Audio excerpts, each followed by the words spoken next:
My cousin fell in love with the chief of an sea-state cannibal tribe and insisted on dragging our whole family there to discuss the marriage. Who would have thought that on the very first day, my cousin, not knowing the customs, mistook the tribe's sacred cup for a toilet. Fearing trouble, her family secretly ran away behind our backs, and our entire family was tied up by the furious cannibals, placed over a fire, and roasted alive. When I opened my eyes again, I had returned to the day my cousin insisted on marrying into sea-state, watching my cousin Waiti hugging a strangely dressed sea-state man, declaring with unwavering determination that she would marry him. I realized I had been reborn. In my previous life, my uncle's family, under the pretext that I could speak English and communicate with them conveniently, took our entire family to an sea-state cannibal tribe. In the end, because of their reckless actions, my parents and I were tied up and burned alive. The sensation of being roasted over the fire from my past life still echoed in my heart. I looked at the culprits who had doomed our family and sneered, in this life, I would not let them off so easily. My uncle tugged at my mother, incessantly trying to persuade her. The sea-state chief really likes my daughter. Once she marries over there, she'll be treated as the sole chief's wife, with mountains of gold and silver, more than she could ever spend. Sister, if you come with us, you won't miss out on the benefits.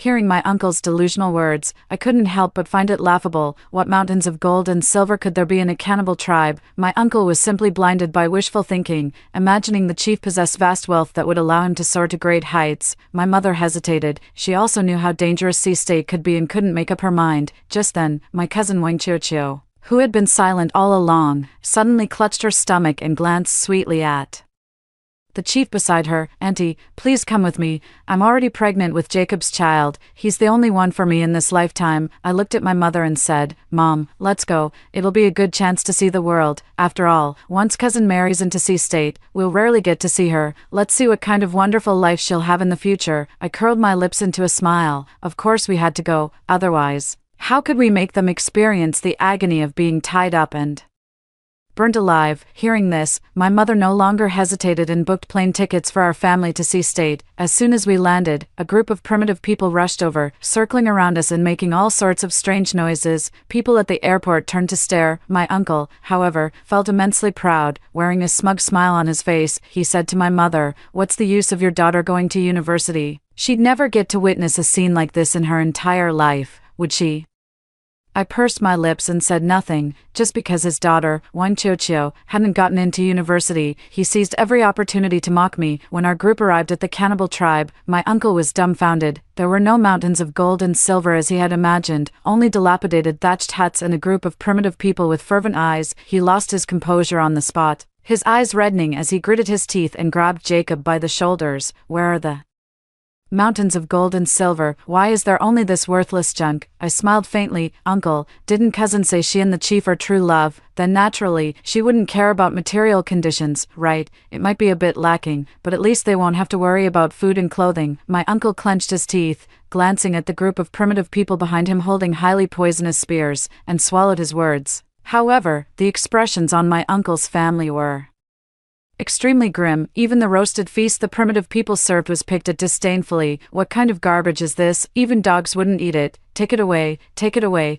It's not even as good as the slop we feed our pigs. Disgusting filth. It's revolting." As the only one who spoke English, I naturally translated every word faithfully to the primitive people. Their expressions grew increasingly unpleasant, and the looks they gave the three of them were filled with murderous intent. That night, Waiti started causing trouble. "What kind of hellhole is this? I need to use the bathroom. I want to go home. I refuse to stay in this dump. There isn't even a toilet." Just then, my aunt had a sudden idea and tipped down the sacred cup that the primitive people worshipped. "Sweetie, just make do with this for now. We'll leave first thing in the morning." But my cousin wailed, "No, we can't leave as soon as we arrive. Jacob and the others won't let us go." My uncle sneered, his voice dark and sinister. "Aren't we still with the rest of the family? Since they agreed to come along, they can stay here in our place." As soon as uncle finished his gloomy words, Waiti eagerly nodded in agreement. "Yes, yes, yes, let them stay," she squealed, her face full of disgust. "I don't want to stay in this godforsaken place any longer. It's disgusting." She seemed to have completely forgotten who it was that cried and begged to marry Jacob, and who swore that she Would have no one else for the rest of her life. A glint flashed in Aunt's eyes, and she immediately chimed in, "That's right, it's perfect for them to stay. After Chocho gets the abortion, their 2-bedroom apartment can serve as Chocho's wedding home. It's in a good location and quiet." Uncle stroked his chin, revealing a calculating smile. Not a bad idea, they won't need it anyway. The three of them discussed the distribution of our family's apartment as if no one else were around. Their tone as casual as if they were talking about the weather. They seemed certain that our family of 3 would become their scapegoats, forever trapped in this primitive jungle. Watching the scheming expressions on their faces, I could only sneer coldly. I felt even more heartbroken for my mother. Grandma passed away early, and ever since she was young, Mom had treated Uncle as her own, doing everything she could to care for and support him. Because of Mom, Dad also extended his affection to Uncle's family, always accommodating them. The down payment for Uncle's wedding apartment was even paid by my parents, but after all that genuine support, they ended up raising a pack of ungrateful wolves. In the room, Wang Chuchu finished using the clay pot, which the tribe regarded as a sacred object, and casually placed it in the corner. The pot emitted a foul odor, and she herself wrinkled her nose in disgust. Aunt lowered her voice and urged, "Don't leave it here, it stinks." Her eyes darted around, and she came up with a malicious idea.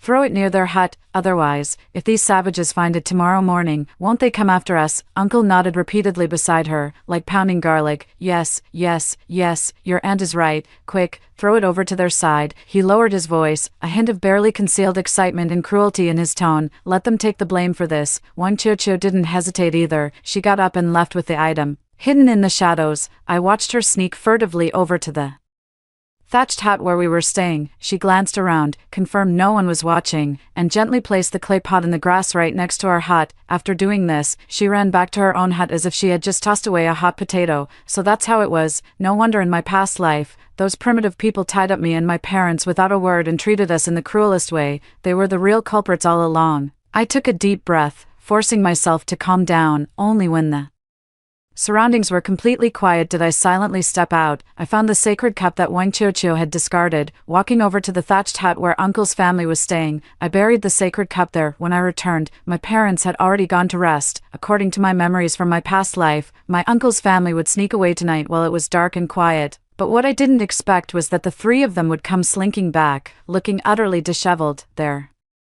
exposed arms and calves were covered in red, swollen mosquito bites, densely packed and horrifying to see. My uncle and aunt's faces were twisted with misery, and they remained silent, clearly having suffered quite a bit. Last night, they must have tried to escape under the cover of darkness, only to get lost in the woods. After struggling all night, they had no choice but to turn back the way they came. Watching their dejected expressions, I couldn't help but sneer inwardly. I had originally planned to take the tribesmen to capture them myself, but I never imagined they would return on their own. Once back, they didn't stay idle, wandering around the tribe instead. I overheard their conversation. It seemed they were planning to find some antiques and make another run for it, to sell them for money back home. Meanwhile, Jacob looked at Wang Chuchu's wounds with what seemed like a hint of pity. He pulled her aside, pointed at the bites on her body, and took out a few herbs, intending to apply them for her. But who would have thought Wang Chuchu would lash out on the spot? "Are you crazy? Don't touch me. You're putting all sorts of filthy things on me. It's disgusting. Get away from me." Now, Jacob could understand a little Chinese, and he immediately looked hurt. He grabbed Wang Chuchu's hand, as if trying to say something, but she slapped him across the face. "Can't you just get lost? If it weren't for you, would I even be in this godforsaken place? It's all your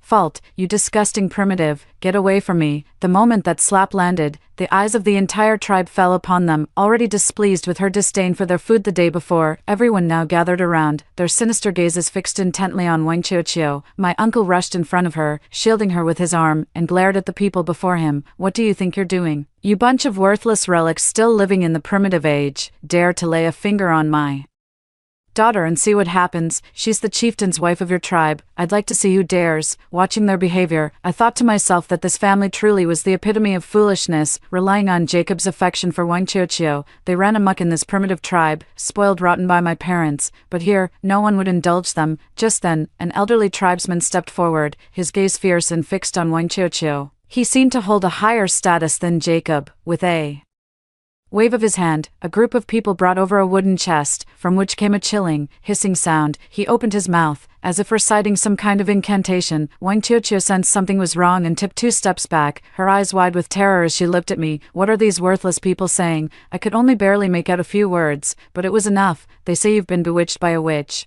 They're going to lock you in a chest full of snakes for a day and a night to drive out the evil. As soon as I said this, Wang Qiuqiu let out a sharp scream. I don't want to. Dad, save me. My uncle gritted his teeth, his face dark with anger. How dare you? My daughter is the chieftain's wife of this tribe. Touch her and see what happens. But his threats were useless against the approaching tribesman. At that moment, he suddenly spotted me. He rushed over in a few steps and shoved me into that chest full of snakes. The heavy wooden lid slammed shut.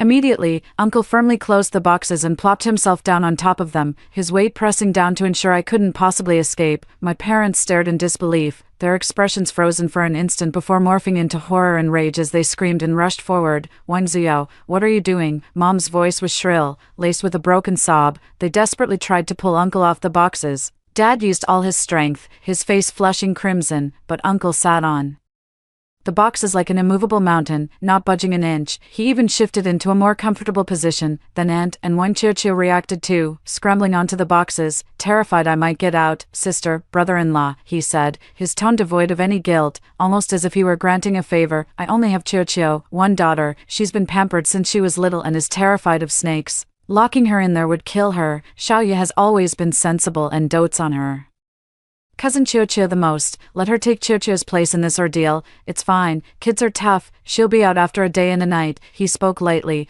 as if he were just asking me to borrow a bag of salt from a neighbor. The primitive people, who had been stirring restlessly moments before, now stood still and quiet, waiting on the sidelines after seeing others enter. Mom wept heart-wrenchingly, pounding the box lid with all her might. Wang Ziyao, get down. Let my daughter out. Xiaoye is still in there. Wang Ziyao sneered coldly. Sister, now you're worried. His voice dripped with sarcasm and venom. When my daughter was about to be locked in just now, why didn't you speak up? You just stood there watching. Are you even fit to be Qiuqiu's aunt? Now that it's your own flesh and blood, you're panicking. Huh? He paused, his tone growing even more cutting. Too late. Anyway, what you gave birth to is just a money loser. She'll belong to someone else's family when she grows up. Anyway, let her die in my daughter's place. Consider it her final contribution to the Wang family. Wang Ziyao grew impatient with her. He suddenly raised his hand, and a sharp, clear smack rang out. Screw you, think I'm giving you face or something. Seeing this, Dad roared and lunged forward, yanking at Wang Ziyao's arm with all his might. But he was no match for Wang Ziyao. Thumping sounds came from inside the box. The noise seemed to please Uncle. He grinned, letting out a triumphant laugh. Sister, don't be too upset, after all.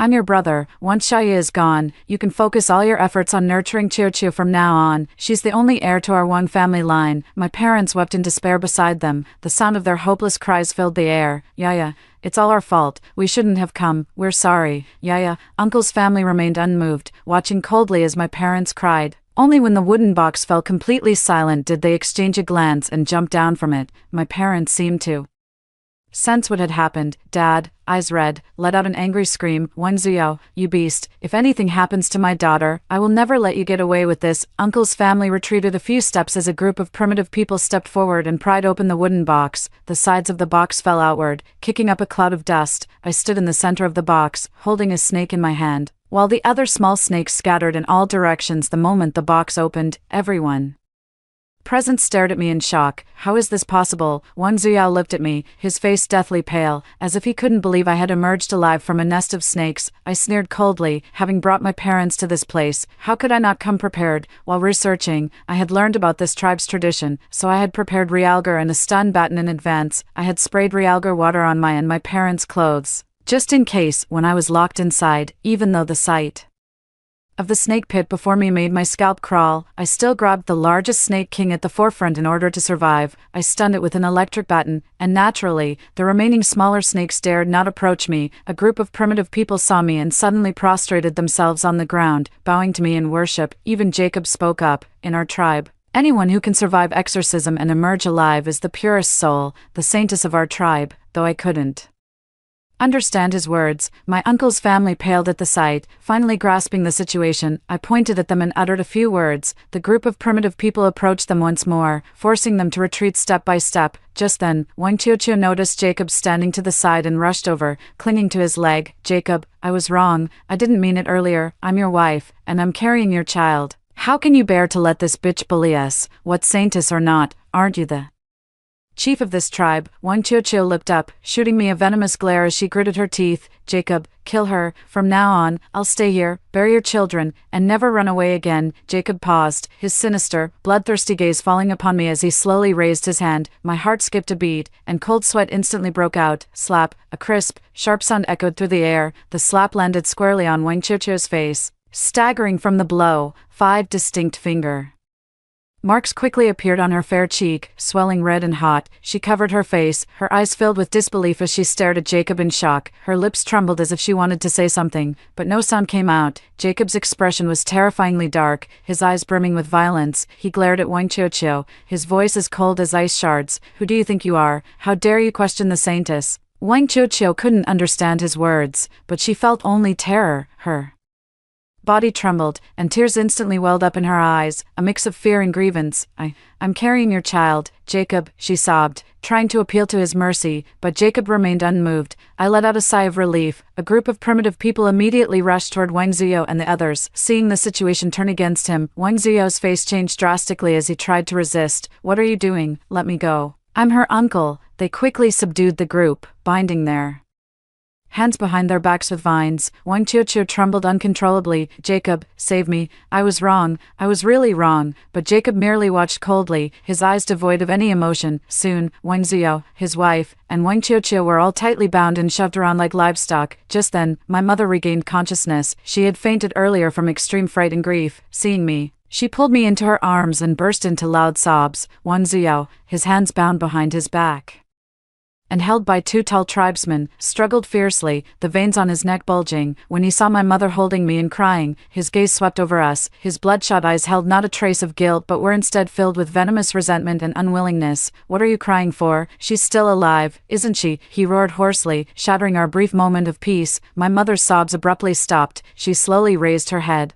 her tear-filled eyes fixed on Wang Ziyo, a cold hatred burning in her gaze. Seemingly provoked by her look, Wang Ziyo grew even more hysterical. "Wang Huifang, you bitch, tell them to let us go." He snarled viciously at my mother, spittle flying from his mouth. "I'm your brother. How dare you let them treat me like this? Have you forgotten how my mother treated you, you ungrateful wretch? If anything happens to me, I'd like to see how you explain yourself at my mother's grave. She'll haunt you even as a ghost. Let us go. Do you hear me? Tell them to let us go now." He kept roaring, his voice sharp and piercing with anger and fear. There wasn't a trace of familial affection left in that face of his. It was clearly the face of a mad dog backed into a corner. I could feel my mother's arms tightening around me, her body trembling slightly with rage. My father stood in front of her, glaring at Wang Ziyo. "Wang Ziyo, how dare you say these things? You almost killed Yaya, you beast." But Wang Ziyo turned his attack on my father. "What's it to you? This is a matter for our Wang family. You, an outsider with a different surname, what right do you have to butt in?" Every word he spoke was like a knife, viciously gouging at my mother's heart. All those years, for this family, for this younger brother of hers, how much grievance had my mother endured, how much effort had she poured in, and in the end, what she got in return was him nearly killing her own daughter. She looked coldly at Wang Ziyo, called his name, her voice terrifyingly calm. "All these years, I have done more than enough for you. You ate my food, drank my drink, lived in my house. When did I ever treat you poorly? And you, how did you repay me?" My mother's voice wasn't loud, but each word was like a needle, stabbing toward Wang Ziyo. Wang Ziyo's roars gradually weakened. He seemed cowed by this icy attitude from my mother, something he'd never seen before. "You almost killed my precious daughter just now, when you were sitting on that wooden crate. Did you ever think that inside was your own niece, my mother's?" Tone carried endless disappointment and anguish. "So," she paused, her gaze sharp as a blade, "even if you die right now, go down to the underworld, and complain to my mother, I would have no guilt." A group of tribesmen surrounded them menacingly, ready to take them away. Just then, Wang Qiuqiu, who had been hanging her head low, suddenly looked up and let out a heart-wrenching wail. Auntie, I was wrong. I was really wrong. Please, I beg you, let me go." Tears streamed down her face. Her voice choked with sobs, trying to win my mother's sympathy. I was possessed back then. I was egged on by my parents. I didn't mean to. She shifted all the blame, painting herself as an innocent victim. My mother watched her coldly, not saying a word. Seeing this, Wang Qiuqiu cried even more pitifully. Auntie, you watched me grow up. Have you forgotten how you used to buy me candy and new clothes when I was little? You were so good to me. I remember it all. Do you really have that? Hard to let something happen to me. I'm still so young. I don't want to die. If one hadn't personally experienced her previous malice and selfishness, someone might truly be moved by her pitiful appearance now. I could feel my mother's body stiffen slightly. After all, that was her niece whom she had watched grow up, whom she had genuinely cared for once. My mother's eyes were complex. There was pain. There was anger. But more than anything, there was a chill that couldn't be dispelled. Just moments ago, how Wang Qiuqiu and the Wang Ziyao family had sat on that heavy wooden crate, blocking my only way out. That desperate scene was still echoing in her mind. Wang Qiuqiu was still crying and pleading hoarsely, Auntie, I know I was wrong. I'll never dare again. I'll take good care of you and uncle. I'll treat Yaya like my own sister. As long as you let me go, I'll do anything. My mother closed her eyes, took a deep breath, and when she opened them again, she didn't look at Wang Qiuqiu anymore, nor did she say another word to Wang Ziyao. She just silently turned around, took my hand, and said to my father, let's go. Watching my mother's resolute back, I knew she held not a shred of attachment left for this family. Our dwelling changed from a dilapidated thatched hut to a stone house next to Jacob's. The facilities inside were still simple, but at least we could sleep soundly at night. I looked at my mother and spoke softly, breaking the silence in the room. What if the people from the tribe, to them, I was naturally referring to Wang Ziyao's family, she sighed. Yeah, that's their fate. These words were like a calming pill, instantly dispelling the last trace of hidden worry in my heart. What I feared most was that my mother might waver at the last moment because of that bit of bloodline affection. We rested in the stone house for a small part of the night. In the latter half of the night, the tribe suddenly erupted with urgent and clamorous drumming. It was like the roar of a giant beast on the brink of death, or a death-summoning curse, shaking people's hearts with panic. Before long, respectful footsteps sounded outside the house. The elder with the highest status in the tribe, who had come earlier, personally arrived outside our door and invited me out. A massive bonfire was lit in the central clearing of the tribe. Beside it were Wang Ziyao, Wang Lishur, and Wang Qiuqiu. They were tightly bound with vines, their clothes torn to shreds. Looking utterly disheveled and miserable, though I didn't know what had happened to them, it was clear they had been severely tortured. Through Jacob, I learned that they had discovered the Holy Grail was missing. The altar where the Holy Grail was originally enshrined was now empty. Losing the Holy Grail was no less than the sky falling and the earth splitting for these primitive people. Wang Ziyao, kneeling on the ground, suddenly raised his head, his bloodshot eyes glaring fiercely at us as he roared madly, it's them, they did it, I saw it, they stole your Holy Grail. Wang Qiuqiu also seemed to snap back to her senses, her venomous gaze cutting into my mother and me. Yes, it's them, Wang Qiuqiu shrieked, her voice hoarse. They used your Holy Grail. You used your Holy Grail to hold filthy things. Now that thing must still be next to the broken thatched hut they used to live in. Her words were a mix of clumsy English and Chinese, but combined with her contemptuous and malicious expression, it was enough for Jacob and the surrounding tribesmen to grasp the gist. Jacob's gaze toward us suddenly darkened. Wang Ziyao, Wang Qiuqiu, Dad trembled with rage, veins bulging on his forehead. He stepped forward and angrily rebuked, you two beasts, there's a limit to slandering others. We never even touched that so-called Holy Grail. Wang Ziyao grinned, his swollen lips parting in a disgusting laugh. So what? His eyes flashed with a mad light. Even if we die, we'll drag your whole family down with us, on the road to the underworld. Having you as company, we won't be at a loss. These words were like a basin of ice water, drenching my mother's heart. Her body swayed, her face as pale as paper. You ungrateful wretches. Mom's voice trembled, each word seeming to be squeezed out from between her teeth, carrying endless disappointment and bone-chilling cold. Wang Huifang, in this lifetime, my greatest regret is being blind back then, helping you so much. Yet Wang Ziyao showed no shame. Instead, he became even more self-righteous. Wang Huifang, stop pretending to be kind here, he spat as he spoke. I am the only son of the Wang family. You, a married-off burden, helping your natal family, helping your brother, isn't that only natural? He spat a mouthful of bloody saliva and continued to roar hoarsely, pity my mother died early. To think that an outsider like you has been in charge of our Wang family, lording it over me for so many Years, you should have died long ago. Wang Qiuqiu also raised her head. Her once somewhat delicate face was now twisted with resentment. Auntie, she cried out shrilly, her voice devoid of any familial affection, filled only with deep-seated hatred. Didn't you love me the most since I was little? Didn't you say you treated me like your own daughter? Why won't you save us when we're about to die? She paused, a flash of vengeful satisfaction in her eyes. Since you won't let us live, then let's all die together. Let's see who's more afraid. Mom closed her eyes, two clear tears silently sliding down. They were tears of despair, tears of a heart completely broken. Jacob, his face grim, turned to me. He asked word by word, "Holy Maiden, did you take that Holy Grail?" Although Wang Ziya didn't understand, he guessed the meaning of his words. Struggling, he shouted toward Jacob, "We can take you to find it. We know where they hid the Holy Grail. It's near the hut they used to live in." He was determined to drag us down, to put us to death. Mom and Dad's faces instantly turned deathly pale. "Sweetie," Mom trembled as she grabbed my hand, her voice choked with sobs. "What do we do?" You run. While they're not paying attention, you run. Mom and Dad will hold them off here. You go find help. You must survive." Dad, his eyes red, also pushed me hard. "Go, Yaya, listen to me." The scene of my tragic death in my past life flashed through my mind. That heart-wrenching despair and helplessness, I never wanted to experience it.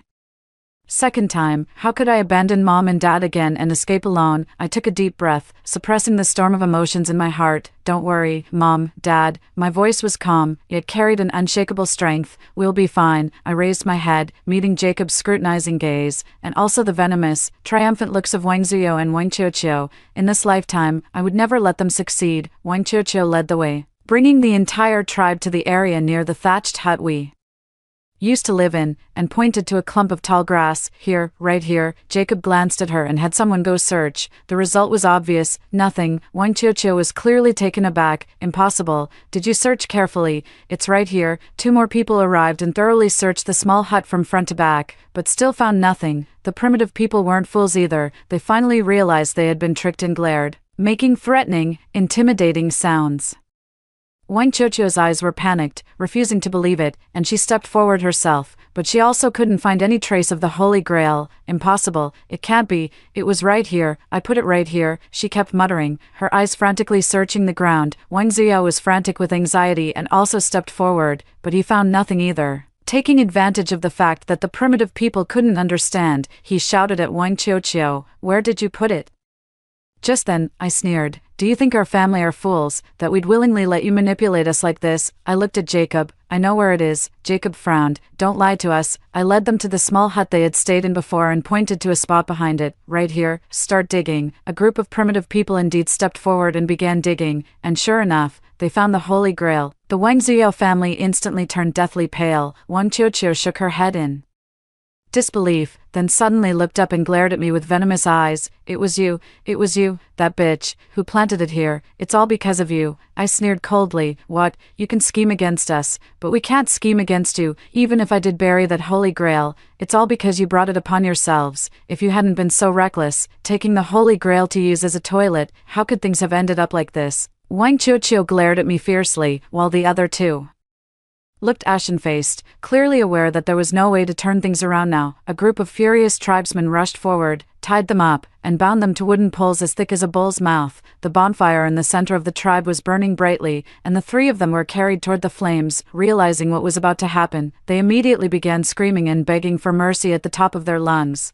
Wang Ziyo had lost all his previous arrogance and looked at my mother, weeping bitterly. "Sis, we've relied on each other all these years. How could you bear to watch us die like this? I was wrong before. I truly know I was wrong. Please help us, sis. I really know I was wrong now." A trail of wet marks was left wherever they passed. Someone had wet themselves in fear. I looked at Wang Ziyo and sneered. "No amount of begging will help. You tampered with the Holy Grail, and this is the consequence." Their faces turned pale, and they could no longer utter a word. The three of them were carried onto the bonfire. My parents pulled me aside and turned their backs, unwilling to witness the scene. Behind us, the crackling of flames and the desperate, agonized screams of the three echoed. All I felt was satisfaction. In my past life, my parents and I had been similarly betrayed by them and ended up perishing in the flames. Just then, the sound of a car horn rang out, accompanied by several gunshots. It was the local guide and rescue team I had contacted, arriving just in time. After all, innocent tourists were often captured by primitive tribes in this area, so a volunteer rescue team had been formed. Soon,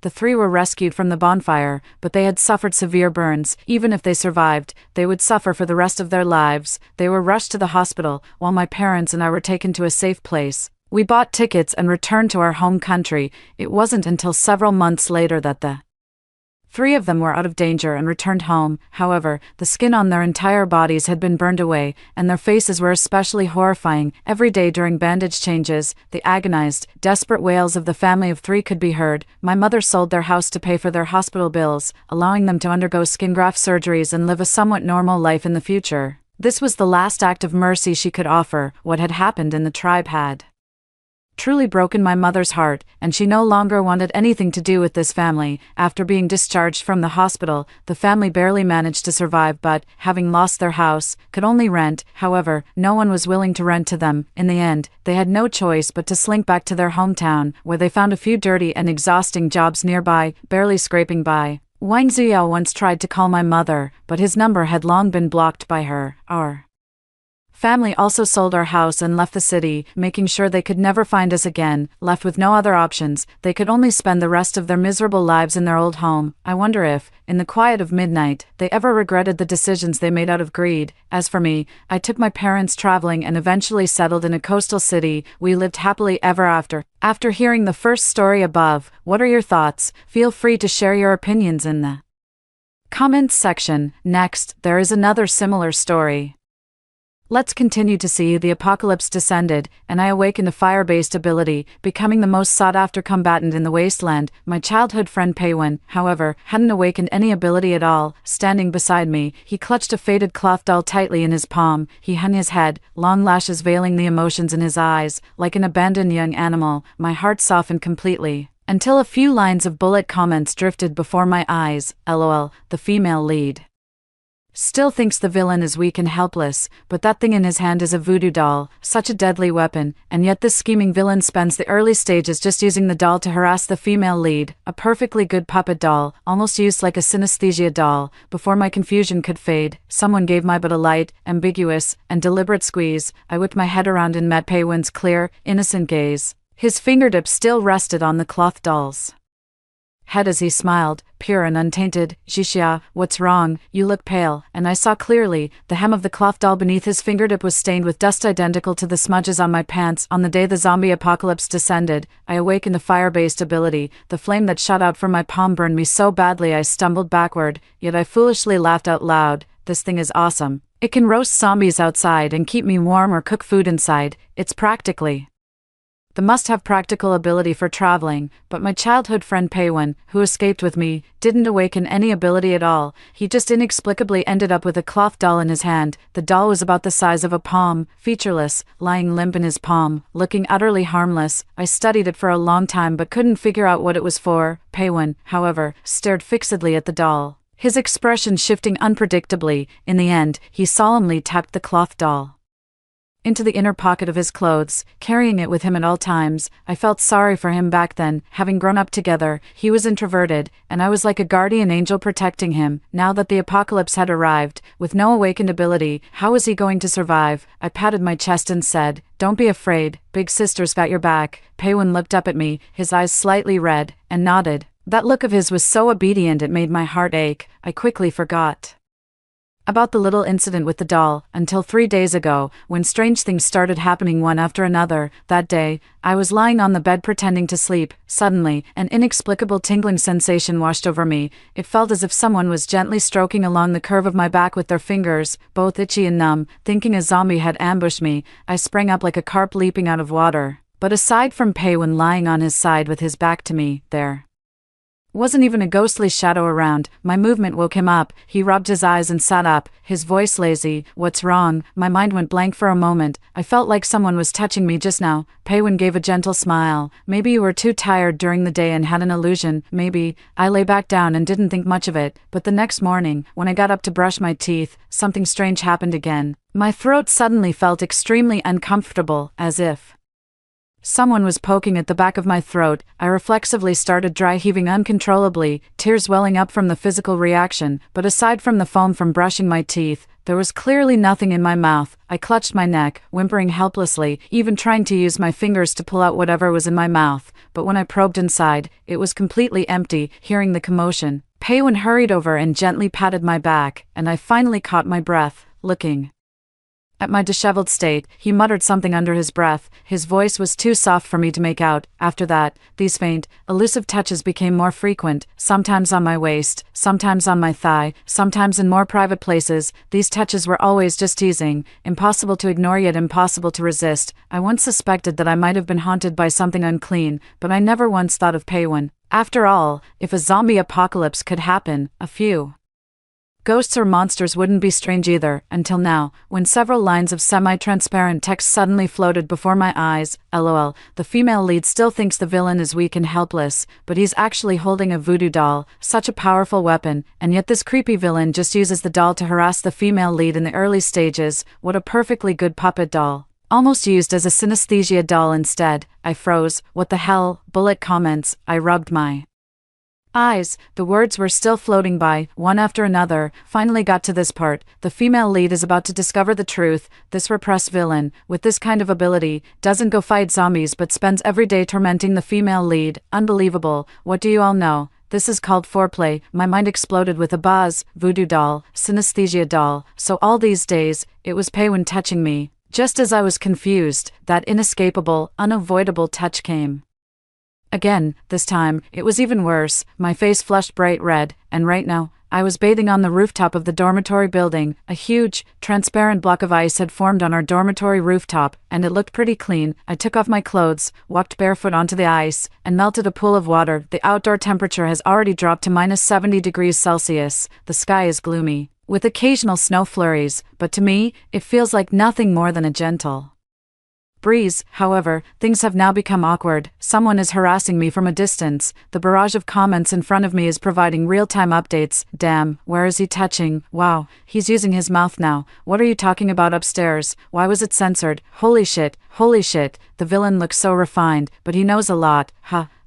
Is this something we're allowed to watch? Panting noises. This kind of stimulation is too much for a pure-hearted straight girl like me. My head feels dizzy, and my entire body is burning up. The ice beneath me is rapidly melting, my body temperature is out of control, and the water in the pool is boiling. I try to crawl out of the ice using both my hands and feet, but suddenly, a tingling sensation sweeps through my entire body. It feels as if all my strength has been drained in an instant, and I collapse back, powerless, unconsciously. I've melted a large hole in the ice, and now, I'm trapped in the water. Thankfully, I was on the school swimming team before the apocalypse, so I quickly hold my breath to avoid choking, but once my breathing is cut off, my body becomes increasingly sensitive. I even start trembling uncontrollably. I feel my eyes starting to roll back. As I watch my body gradually sink into the water, a hand reaches in and grabs my wrist. I'm pulled out of the water, gasping almost greedily for fresh air. Looking up, I see the culprit, Paywin, staring at me. He's bundled up tightly, only his clear eyes visible, fixed unblinkingly on me. He looks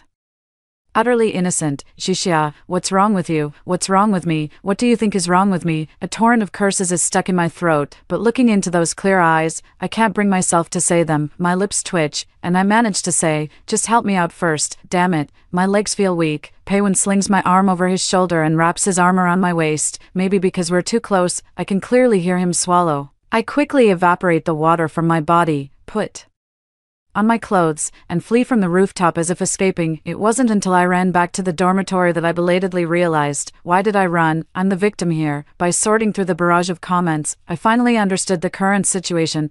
Sujishia was nothing more than a love-struck female character in a post-apocalyptic survival novel. After awakening my fire-based abilities, I gathered the survivors at the school and formed my own faction. I could have lived comfortably for a decade or so by scavenging around the school and its surroundings. However, I met the male lead. He was a medical genius from the same school, not only incredibly brave but also the key to saving the world from the apocalypse. I fell in love with him, captivated by his grand ideals, and because of this, I broke off with Paywin. Later, I followed the male lead away from the school and headed to the capital base. Before leaving, I tried to persuade Paywin to come with me, but I said the wrong thing, and we had a huge argument. In the end, I stormed out, slamming the door behind me. Paywin cried and called out to me, but I didn't even look back. A year later, I died in the jaws of a zombie while protecting the male lead's retreat. When I died, not even a whole body was left. After news of my death reached Paywin, he turned dark. He became the biggest villain in the later part of the novel, nearly single-handedly destroying the plan to save the world from the apocalypse. In the end, his scheme failed, and he committed suicide. After reading all this, I felt a pang of sorrow. When I died, at least I left behind a good reputation. After the apocalypse ended, the male lead even made a statue of me and placed it in a park for people to admire. But Paywin, I glanced at him, who was currently washing my clothes. His fair face was a bit thinner than during the apocalypse, his eyes cold and distant, yet stunningly handsome. Sensing my gaze, he turned and smiled at me, peaceful and pure, flawless. It was hard to connect this beautiful face with the lewd scoundrel who had just harassed me from afar, and I didn't even want to think about his fate. According to the comments, Paywin was captured later, and his puppet doll was taken away. The male lead imprisoned him but, out of respect for my dying wish to take care of Paywin, never executed him. Yet Paywin had nothing left to hope for. He bit through the artery in his own wrist and bled to death. What kind of desperate will to die would make him choose such an excruciating way to end his life? I didn't dare dwell on it. Lost in thought, someone touched my face, their hand slid downward. In an instant, all feelings of heartache and sorrow vanished, replaced by shame and fury. I looked at Paywin. That scoundrel had long since stopped washing clothes. He was sneakily reaching into his jacket, clearly fiddling with that puppet doll. Anger surged within me, and a wicked thought crossed my mind. I stood up and kicked him. Paywin stumbled and fell to the ground, looking at me with hurt. Did I make you angry? I'm sorry. If you're still upset, you can kick me a few more times, but no matter what, don't leave me. In that moment, I instinctively began to wonder if I had been too harsh. Feeling a bit guilty, I opened my mouth to speak. But before I could say more, the barrage of comments exploded before my eyes. Fake, keep faking it. You green tea villain. The female lead probably enjoyed kicking him. The villain is probably already thinking of new ways to play with the doll. It's all because the female lead sleeps like a log every night, never waking up no matter what he does. In a few days, when the villain gets bolder, he'll start playing with the real-life doll. A shiver ran down my spine, and I quickly took a few steps back. I understood. My top priority now wasn't to study the plot but to get rid of that damn doll. That night, Paywin naturally climbed into my bed. When the apocalypse first began, the temperature suddenly dropped to -60 degrees. Many people didn't die from zombies, but instead closed their eyes forever in the sudden cold snap. Fortunately, I awakened a fire-based ability, allowing me to easily raise my body temperature, so I naturally became Paywin's personal heater. During this time, he slept pressed against me every night. At the time, I thought it was just normal, but now, I huddled in the corner, watching him as if facing a great enemy. Paywin, on the other hand, was completely at ease. Fully dressed, he slipped under the covers and let out a satisfied sigh. His hair had grown a bit longer, strands of it lying obediently on the pillow, making him look incredibly well-behaved. This version of Paywin was a far cry from the dark, creeping image in the barrage comments. Paywin and I are neighbors. He was shy and introverted, while I loved running around the yard all day. So, at first, we weren't very familiar. In elementary school, his parents passed away unexpectedly, and he was taken in by his uncle's family, living a life of dependence. The little boy always wore ill-fitting clothes and was too timid to look people in the eye. My mom and his mom had been good friends, and she would secretly slip Paywin some food. She also nagged me every day, telling me to look out for him. But even though Paywin and I went to the same school, we weren't in the same class, so how was I supposed to look out for him? So, I had to make a point of wandering by his classroom during breaks, until one day, I saw him being bullied with my own eyes. A group of brats had him cornered against a wall, laughing, cursing, and shoving him while tearing up his homework. There were 4 of them, and I knew I wouldn't stand a chance if I charged in. Just as I was hesitating, Paywin spotted me standing at the doorway. A flicker of hope danced cautiously in his eyes. In that moment, the chivalrous spirit in my chest was ignited. I let out a shout and charged in. Grappling with the 4 of them, 2 fists are no match for 8 hands, and I was quickly overpowered, but I had chosen to be the hero, and with so many people watching, I couldn't back down even if I had to kneel. Just then, Paywin rushed over and threw himself on top of me without a second thought. Fists rained down on him, and though tears welled in his eyes from the pain, he never let go of me. Later, I asked him, "If you had that kind of courage, how did you let them bully you like that?" Peiwen thought for a moment and said, I just didn't want you to get hurt by them. After that, Peiwen and I grew closer. Over the past 10 years, I've protected him like a guardian angel. I've lost count of how many fights I've gotten into for him or how many times I've stood up for him. Peiwen also worked hard to toughen up. He said he couldn't just hide behind me. He needed to learn to protect himself and even try to protect me. And so, we grew up slowly and carefree, all the way until we got into college, until the zombie outbreak. Thinking back to the despair and helplessness of that time, I couldn't help but furrow my brow. Peiwen reached out and gently touched the space between my eyebrows. He told me about his new discovery today. Zhixia, I found an off-road vehicle. The engine isn't broken. My eyes lit up. With my fire-based ability, I can move freely in this extreme cold of the apocalypse. But for most ordinary people without abilities, -50 degrees is their limit. These days, only during the 2 hours at noon does the temperature briefly rise to -50 degrees. Once it's past 2 in the afternoon, the temperature plummets to -70 or even 80 degrees. Because of the weather constraints, we haven't dared to search for supplies on the other side of the school, the cafeteria, teaching buildings, or infirmary, for fear of not making it back in time. With a vehicle, scavenging and transporting supplies would be much easier. Once I fix the car, we can bring back the generators we found earlier but couldn't carry to the dorm. At the mention of this, I couldn't help but say, does that mean our dorm will have electricity? I want to call my parents, but I don't know if the line will go through. In the second week of the apocalypse, the city had already lost water and electricity, the internet was down, and there was no signal to be found. I had no idea how my parents were doing. Peiwen sensed my mood and took my hand, his fingers gently stroking mine. Didn't you say your parents went back to their rural hometown? It's sparsely populated there, safer than the city. Maybe they're living more comfortably than we are right now. I sighed deeply, knowing he was just trying to comfort me. Sleep, Zhixia, don't overthink it. I slowly closed my eyes. I dreamed of the day the zombie outbreak began. It was an ordinary weekend, and I was playing basketball on the court with my roommate. Peiwen appeared at the other end of the field, carrying a single-strap backpack. Seeing me having fun, he didn't rush me.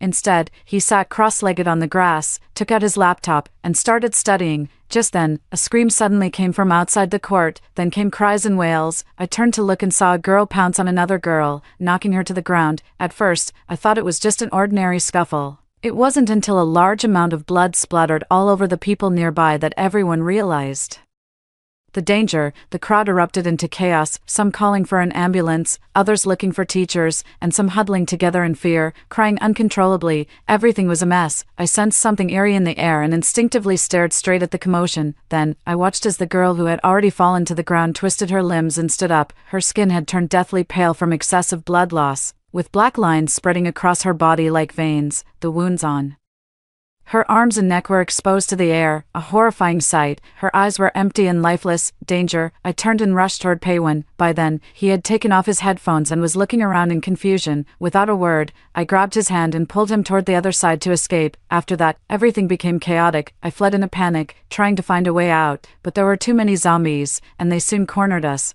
I picked up a badminton racket from the ground and swung it wildly at the zombies, but those things were much tougher than I had imagined. I struck them several times, only slowing them down without any real effect. Suddenly, a zombie attacked me from behind. It was too fast for me to react. Just as I had resigned myself to my fate, Peiwen wrapped his arms around me, just like when we were kids. He shielded me with his own body. The zombie opened its bloody maw and bit into his shoulder. Warm blood splashed into my eyes, and everything I saw turned crimson. Frantically, I smashed the zombie, biting him away, and, with one arm around Peiwen, fled without a second thought. I saw survivors running into the cafeteria and wanted to follow, but they refused to open the door for me. One student gritted his teeth and said, I don't want to be the bad guy, but you saw it yourself. People bitten by zombies will turn. Your friend is beyond saving. I looked at my two roommates, who lowered their heads, unable to meet my gaze. Rationally, I knew they weren't wrong, but emotionally, I hated them to the core. Peiwen lifted his head. The black lines had already spread to his neck. He gave me a gentle smile and said to the people inside, Zhixia wasn't bitten. Let her in. The boy nodded. Okay. I held him tightly, not loosening my grip even a little. Peiwen held my hand, his eyes red, but he didn't look at me. He was afraid I'd soften. Zhixia, let me go. Suddenly, out of the corner of my eye, I spotted the equipment room next to The court. I had joined our school's sports department, and by my junior year, I had become a deputy director, in charge of the equipment room key. At that moment, the key was in the backpack I was carrying. I quickly dug out the key and, holding him, dashed back into the court. Paywin cried out in alarm, "Are you crazy?" His shout caught the attention of a few zombies, and he immediately fell silent. When we finally reached the equipment room, I couldn't open the door for a long time. My hands trembled slightly from fear, and the more I panicked, the harder it was to unlock. Zombies closed in around us. Paywin stood in front of me, shielding me, perhaps because he was already half transformed. It confused the zombies to some extent, making them think Paywin and I were their kind, which delayed their attack. Finally, the lock clicked open. I pushed the equipment room door open and shoved Paywin inside. But that very action provoked an attack from one of the zombies. Paywin grabbed a dumbbell and hurled it at the zombie with all his might. The zombie's head exploded, splattering brain matter and blood everywhere. I had just broken free and slipped into the equipment room. Together, we blocked the door and locked it. Only after confirming that all the windows and doors in the equipment room were tightly shut did we collapse against each other. Exhausted, Paywin looked at me and suddenly realized that black lines had also appeared on my arm. He grabbed my hand, tears falling in large drops. During the earlier struggle, I had been bitten too. Whether it was because I had expended too much energy or because my life was nearing its end, I suddenly felt incredibly weary. I rested my head on his shoulder and spoke softly to him. I was so close to graduating from college. My parents only had 2 more years of work before they could enjoy the retirement they've always dreamed of, and now, this happens. Paywin wrapped his arms around me. He seemed to say something, but by then, I could no longer hear him clearly. I only saw his lips moving. Paywin was the first to lose consciousness, and soon after, I too blacked out. At that moment, I thought I was done for, but to my utter surprise, after nearly 7 hours of unconsciousness, I woke up again. I touched my body and found that the black lines had disappeared. Xixia, Paywin's voice rang out. I turned my head to look at him. He was just as he had always been. We had survived.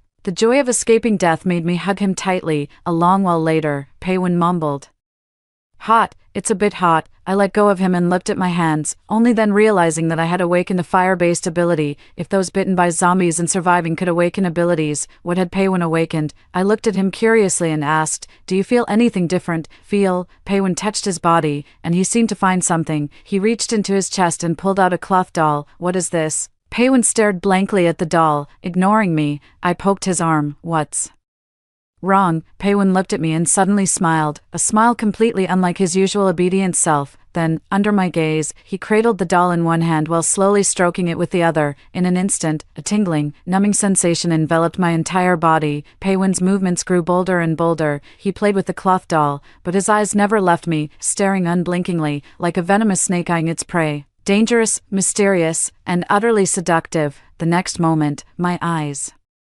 snapped open. The dream was over. I lay in the dormitory, with wind and snow rattling against the window. Paywin slept quietly beside me, his breathing soft. The cloth doll was clutched tightly in his arms. I lifted the blanket and glanced down inside. "It's all because of that wretched cloth doll." I extended a guilty claw, slowly reaching for the doll. Just as I was about to grab it, a pale, clean hand suddenly seized my wrist. I looked up sharply, meeting Paywin's smiling eyes. His tone was gentle, yet carried a dangerous edge that brooked no refusal. "Xixia, what do you intend to do with my doll? What are you doing?" "This doll is quite nice. Lend it to me for a couple of days." I held onto the doll's hand, not letting go, and looked at him with a forced smile. Paywin shook his head. "This one won't do. I'm keeping it for something important." "Something important?" My foot, his something important is just tormenting me. Damn. The female lead has noticed something. This wasn't in the original plot. Why is it different from the storyline? I tightened my grip and pulled the cloth doll out. "This doll is dirty. Let me wash it for you." Paywin's strength was no less than mine. He held onto my wrist and wouldn't let go.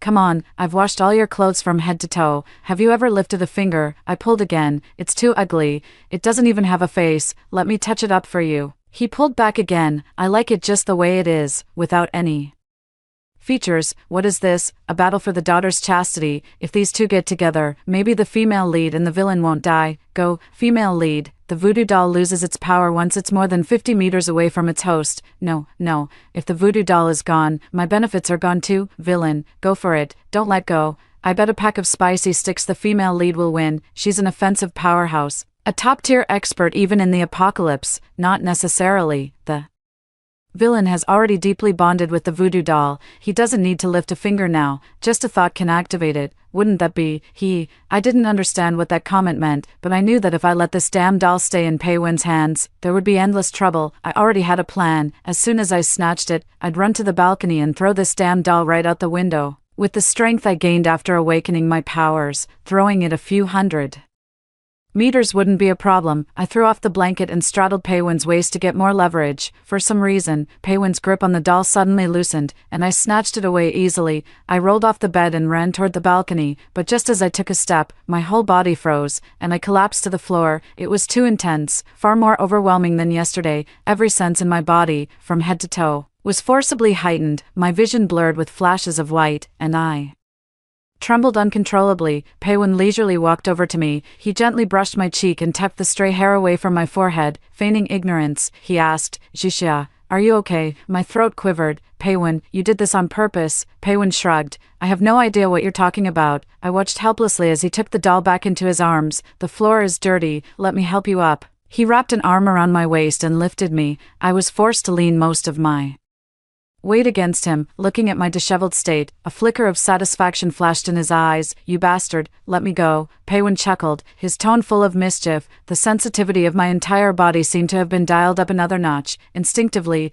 I gripped his clothes tightly, biting his shoulder to barely restrain myself from crying out. Pei Wen said leisurely, "Jixia, you're the one holding on to me now." My muddled brain completely short-circuited, and my body temperature unconsciously skyrocketed. Soon, my body temperature was far higher than that of a normal person. Pei Wen hissed from the heat. In that instant, the sensations in my body suddenly vanished. His concentration had wavered, my vision cleared, but instead of letting go of him, I held on even tighter. I said coldly, "So, I'm the one holding on to you, right?" Pei Wen couldn't stand the heat and quickly tried to break free. Dodging and pleading for mercy, I grabbed his clothes, not letting him escape. In the struggle, his jacket was torn off. Clutching his clothes, I stepped closer to him. "What's wrong? Don't you like me like this?" The jacket in my hand suddenly caught fire and, under Pei Wen's astonished gaze, turned into a pile of black ash. Pei Wen's lips trembled. "It's a misunderstanding, really a misunderstanding. Let me explain." But I couldn't listen to his explanations anymore. Pei Wen pulled open the door and fled into the hallway. I caught up, holding him while gritting my teeth and shouting, "Come on, keep hugging. Don't you like me like this? Why are you running away? Come on, keep hugging." Pei Wen kept begging for mercy. "I was wrong, Jixia, sister. Please spare me this time." I pinned him against the wall, pressing myself tightly against him. "Today, I won't stop until I've steamed him alive." With a loud clang, the stainless steel basin fell to the ground, echoing throughout the hallway. I stiffly turned my neck to look. The other end of the hallway was densely packed with people. Over the past few days, I'd been scouring the school for survivors and arranging for them to stay in the dormitories. At this moment, besides Pei Wen and me, there were 13 other people living on our floor, all staring at me in perfect unison. Their expressions varied. Some were stunned, some disbelieving, and others wore knowing, ambiguous smiles at the corners of their mouths. The way I looked now was exactly like a female bully harassing an innocent girl, and a particularly sleazy one at that. The warmth in my body instantly vanished, and my heart sank to the bottom. I tried to form words, but the more I panicked, the less I could speak. I glanced at Pei Wen, hoping he'd explain a thing or two, but Pei Wen bit his lower lip, looking as if he'd been violated, and said, "Don't overthink it. It's all a misunderstanding." I grew even angrier and pointed at Pei Wen. "It's him. He, that doll of his." Everyone looked at Pei Wen. Pei Wen wore an innocent expression. "This is just an ordinary cloth doll." Everyone sighed in unison and scattered on their own, but a few stray comments still reached my ears. TSK, I never thought Su Jixia was this kind of person. Poor Pei Wen. In the apocalypse, the dark side of human nature gets amplified. Su Jixia isn't so bad. She's only harassed Pei Wen. The bullet comments gleefully flooded the screen. Ha ha ha ha ha ha ha. Can't speak of the bitterness. Can't speak of the bitterness. If I were the female lead, I'd have the heart of a villain. Female lead. For my peanuts.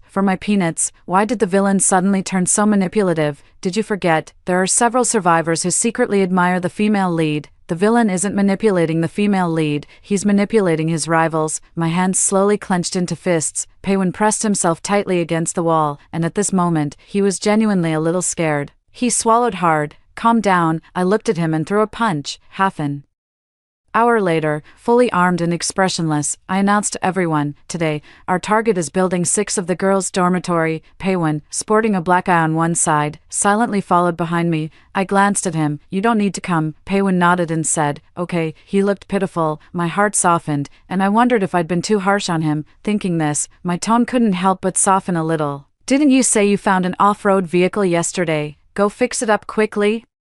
Paywin's previously tense expression relaxed considerably, and he smiled slightly. "Okay, actually, isn't the villain's behavior harassment? In real life, encountering something like this would warrant calling the police. In the real world, I'd keep my distance, but in a novel, I'm all for it." To the person above, "The ugly ones are harassers, the handsome ones are just mysterious and alluring. Whether it's harassment or not depends on the other person's attitude. If the female lead shows disgust and revulsion, then it's definitely harassment, but the female lead doesn't seem all that disgusted.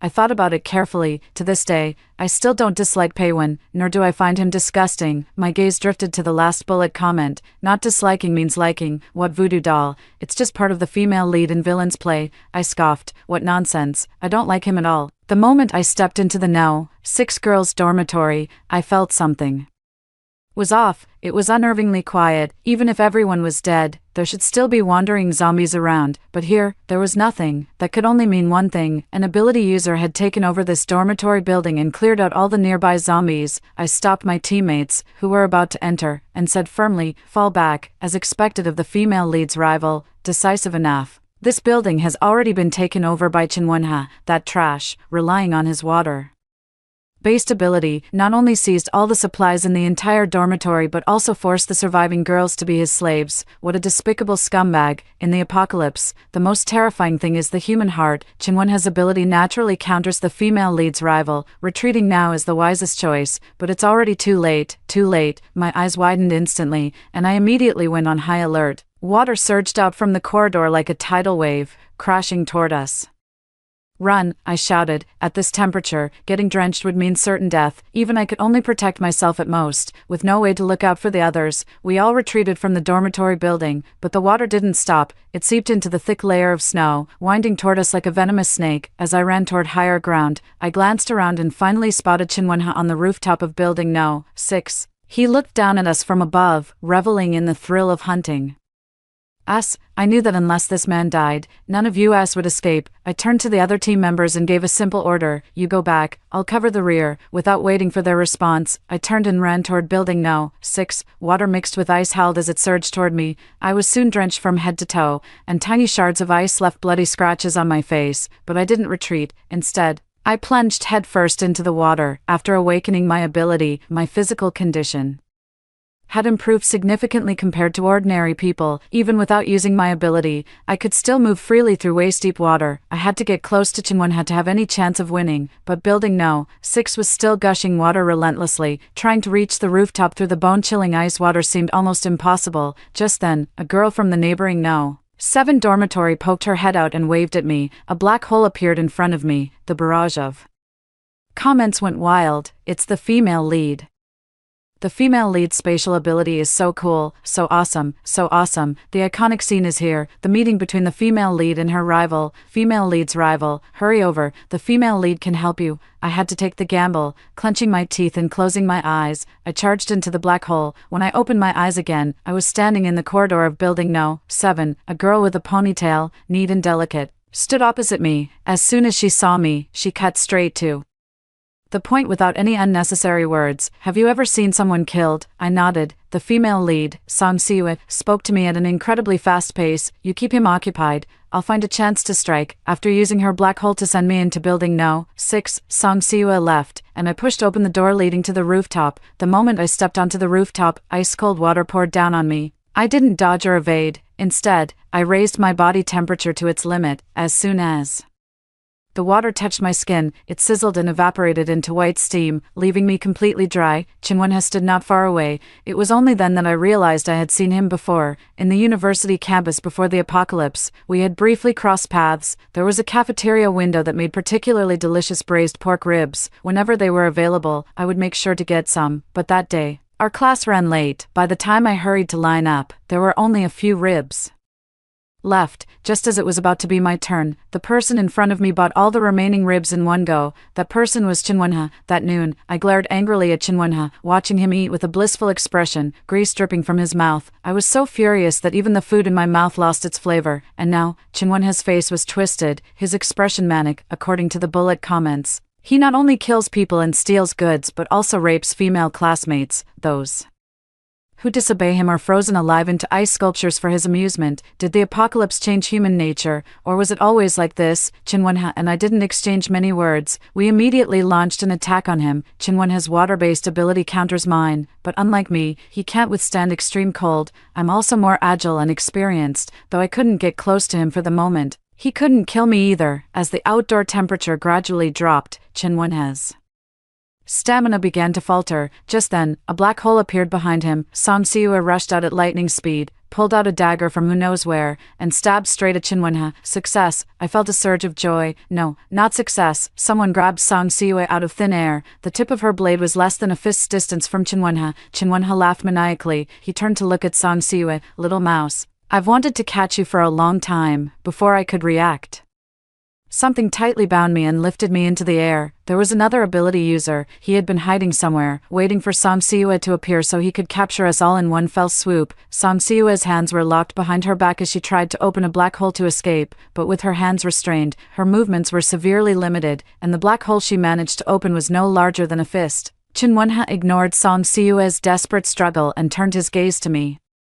Oh, a beauty, I've been in need of a collectible like you. He walked up to me, and a torrent of water formed into a sphere, gradually engulfing me. Gritting my teeth, I pushed my ability to its limit. This was an exhausting tug-of-war. No matter how much water I evaporated with high heat, Chinwenha could replenish it with even more. If I didn't break free from the person controlling me soon, I'd be drained sooner or later. But where was he? He must be somewhere with a clear view of the battle. Watching the situation unfold, my eyes darted around, trying to find a clue. Finally, on the 7th floor balcony of the dormitory building opposite, I saw the cold glint of reflected light. With great difficulty, I signaled to Song Siua, holding up 7 fingers. Following my hint, Song Siua also spotted the situation across the way and opened a black hole near my hand. Without time to look further, I tossed several fireballs into the black hole. A scream came from the other side, and the restraints on both Song Siua and me loosened simultaneously. Song Siua rushed forward in a few quick steps and plunged her dagger into Chinwenha's back. The water receded from my body, and I shook off the droplets, taking a deep breath of fresh air. But the battle wasn't over yet. There was still an enemy across the way, and I didn't know whether he was alive or dead. Standing at the edge of the balcony, I peered over at the opposite building. A fierce fire was raging in a dormitory on the 8th floor, thick smoke billowing from it, but my intuition told me that the person who could grab me out of thin air wasn't dead yet. The female lead and second female lead work so well together. Sorry, villain, but I'm shipping the female lead and second female lead for a moment. The ability user across the way has telekinesis. If he wants, he can lift an entire building with his bare hands. He's not dead yet. He's hiding and preparing to ambush. Maybe we should take shelter inside the dormitory building first. Just as this thought crossed my mind, I heard Song Siua's shout from behind. Damn it! Before I could turn around, I was struck by a massive wave of water and sent tumbling off the building. It was Chinwenha, using the last of his strength to deliver a fatal blow. His body was like a spring, gushing water endlessly. The water surged like waves in a storm, nearly shattering my body. This was the rooftop. Falling from this height, even with the snow below to cushion the impact, would leave me badly injured. Just as I was at a loss, a black hole appeared beneath me, and the next moment, I landed safely on the ground. It was Song Siua. She used the teleportation function of her black hole to move us downstairs, but before I could get up, I was restrained again. The person twisted my arms behind my back, grabbed my neck, and lifted me into the air. My feet left the ground. My face flushed red from lack of oxygen. Song Siua's hands were twisted into a distorted angle, likely broken. She let out a sharp, agonized scream. I couldn't break free, couldn't help her. The person who had been pulling the strings from behind the scenes finally appeared, an ordinary-looking young man. He picked up the dagger Song Siua had dropped, sliced open her clothes, and smiled with a sickening, slimy grin. Don't worry, I won't kill you easily. He turned to look at me. As for you, he laughed recklessly. Tough luck. Try to be reborn into a better life next time. He reached out toward me.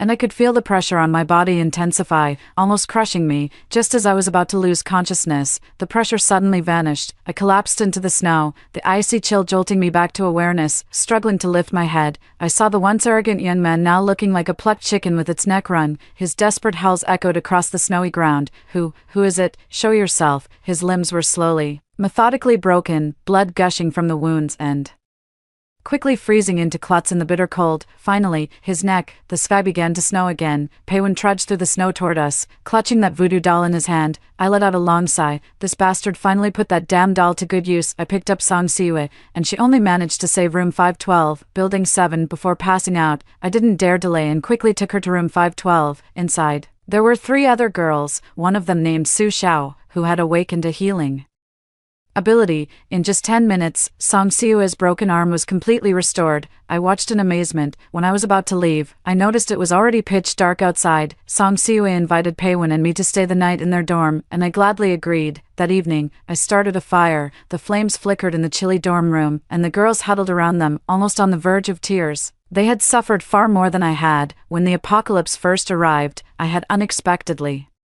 awakened a fire-based ability. Whether it was zombies or the extreme cold, neither posed much of a threat to me. Plus, with Paywin as my strategist, I had easily established my own base. But for Song Siue and the others, even though they had 2 ability users, only Song Siue was capable of fighting. They had no fire, no electricity, and food was scarce. In the neighboring dorm building, there were 2 twisted ability users who were aggressively hoarding supplies and targeting pretty girls.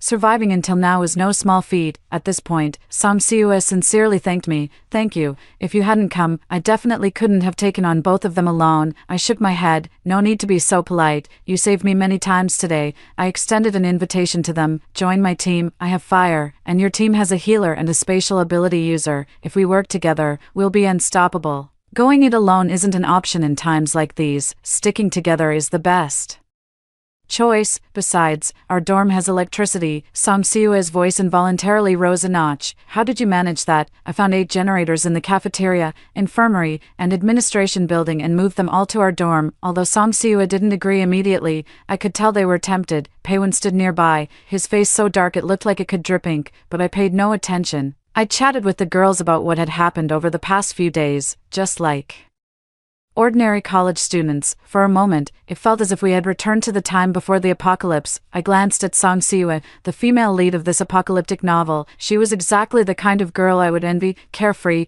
independent, and beautiful. But, out of the corner of my eye, I caught sight of Paywin beside me. His face was dark, and the way he looked at Song Siue was exactly like the stereotypical malicious side character often seen in short dramas, the kind that's particularly cliched. I could somewhat understand why the comments always called him a creepy crawler. Paywin's face was pale. It seemed like it was the first time he had used his ability to kill someone, and it must have taken a lot out of him. I sighed and took his hand. A warm current instantly flowed through his limbs, and his complexion improved noticeably. That night, we stayed in Song Siue's dorm. They gave up 1 bed for Paywin and me to rest. Lying in bed, Paywin turned to face me, his eyes red and his voice choked with emotion. "You scared me to death today." I was utterly exhausted, my eyelids glued shut, and I mumbled vaguely, "Don't be afraid, I'm here." When I woke up the next morning, Paywin's arm was tightly wrapped around my waist, his chin resting on my hair, holding me in a protective embrace. It was a bit cheesy, but strangely comforting. In the end, Song Siue and the others decided to come with me. Just as I had said, in the apocalypse, sticking together